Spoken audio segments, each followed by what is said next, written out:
దగ్గర మన విజ్ఞప్తి రిక్వెస్ట్ చేస్తాం. ఖచ్చితంగా కూడా ప్రభుత్వం మన సమస్యలు పరిష్కరించేంత వరకు కూడా పోరాటం చేద్దాం. కానీ ఇలాంటి ఆత్మహత్యయత్న పరిస్థితులు మాత్రం మీ పోకండి, అలాంటి ఆలోచన కూడా పెట్టుకోకండి. దయచేసి నేను తెలంగాణ రాష్ట్ర వ్యాప్తంగా ఉన్న ప్రతి ఆర్టీసీ కార్మికుడికి నేను విజ్ఞప్తి చేస్తా ఉన్నా. వైఆర్టీవీ తరఫున ఈరోజు నా మనసు చాలా బాధ అనిపిస్తుంది. ఎందుకంటే తెలంగాణలో ఉద్యమం అంటే ప్రాణాలు తీసుకోవడమేనా? తెలంగాణలో సమ్మెలంటే ప్రాణాల మీదకి తెచ్చుకోవడమేనా? తెలంగాణలో సమ్మెలన్నా, ఉద్యమాలన్నా, పోరాటాలన్నా కుటుంబాలకు దూరం కావాల్సిందేనా?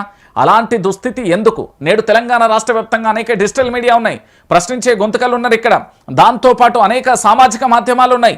మీ పోరాటాన్ని, మీరు చేసే కష్టాన్ని అద్భుతంగా కూడా ప్రభుత్వం దగ్గరికి తీసుకెళ్తాం. కానీ మీరు ఆత్మహత్యయత్న ప్రయత్నాలు చేయకండి దయచేసి. ఎందుకంటే ఈరోజు శంకర్ గౌడ్ చేసిన ఏదైతే ఆత్మహత్య ప్రయత్నం ఉందో నాకు చాలా బాధేసింది. నిజంగా కూడా చాలా బాధాకరమైన విషయం. ఈ వార్త చెప్పడానికి కూడా నాకు మనసు ఒప్పట్లేదు. కానీ నేను చెప్తున్నా, తాను ఆరోగ్యంగా ఉండాలి, ఖచ్చితంగా కూడా తిరిగి రావాలి, త్వరగా కూడా రికవరీ కావాలి, తనకు ఎలాంటి ప్రమాదం రావద్దు. పూర్తి స్థాయిలో తెలంగాణ రాష్ట్ర వ్యాప్తంగా ఉన్న ఆర్టీసీ కార్మికులందరం కూడా కలిసికట్టుగా పోరాటం చేద్దాం. పోరాటంలో మీ ముందు అనేక డిజిటల్ మీడియాలు మేము అందరం కూడా ఉంటాం. మీరు పోరాటం చేయండి, మీ హక్కుల కోసం పోరాటం చేయండి. ఖచ్చితంగా మీరు పెట్టిన డిమాండ్లు ప్రభుత్వం ఖచ్చితంగా కూడా నెరవేర్చాలి. 32 డిమాండ్లు ఏవైతే ఉన్నాయో వాటిని పూర్తి స్థాయిలో కూడా పరిష్కరించే దిశగా అడుగులు వేయాలి. దానికి సంబంధించి మంత్రి పొన్నం ప్రభాకర్ చొరవ తీసుకోవాలి. రాష్ట్ర ముఖ్యమంత్రి దీని మీద సమీక్ష చేయాలి. దీనికి ఒక పరిష్కారం చూపించాలి. శంకర్ గౌడ్ లాంటి వ్యక్తులు ఆత్మహత్య ప్రయత్నం చేసిల్లంటే ఇక మిగతా వాళ్ళు చేసే పరిస్థితి చాలా భయంకరంగా ఉంటుంది. కాబట్టి అలాంటి ఆలోచన కానీ అలాంటి అంశం వైపు మీరు ఖచ్చితంగా వెళ్ళకూడదు. నా రిక్వెస్ట్, నా విజ్ఞప్తన. మీ పోరాటం అద్భుతం. తెలంగాణ ఉద్యమంలో మీరు 55 రోజుల పాటు పోరాటాలు చేశారు. అనేక మంది మీద ఇప్పటికీ కేసులు ఉన్నాయి.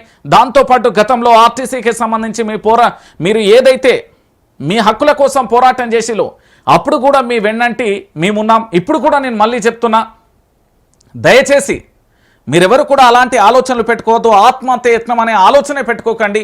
మీ పక్షాన పూర్తి స్థాయిలో నిలబడడానికి ఇక్కడ రాజకీయ పార్టీలు ఉన్నాయి, ఇక్కడ డిజిటల్ మీడియాలు ఉన్నాయి, దాంతోపాటు సామాజిక మాధ్యమాలు ఉన్నాయి. మీకోసం ప్రశ్నించే యువత ఉంది. ఈ తెలంగాణలో 4 కోట్ల మంది కూడా మీకు సపోర్ట్ చేస్తారు. కాబట్టి దయచేసి నేను చెప్పేది ఏంటంటే, ఆర్టీసీ ఉద్యమాన్ని ప్రభుత్వం దృష్టికి తీసుకెళ్ళి ప్రభుత్వం మెడలు వంచి మన హక్కులను సాధించుకునే ప్రయత్నం చేద్దాం. కానీ దయచేసి శంకర్ గౌడ్ల, ఎందుకంటే వరంగల్ జిల్లాకు సంబంధించి నర్సంపేట డిపోలో శంకర్ గౌడ్ చేసిన ఆత్మహత్య యత్నం ఏదైతే ఉందో అలా చేయకండి దయచేసి. పోరాటాన్ని పోరాట బాటలో చేద్దాం, వ్యూహాలు మారుస్తాం, పద్ధతులు మారుస్తాం.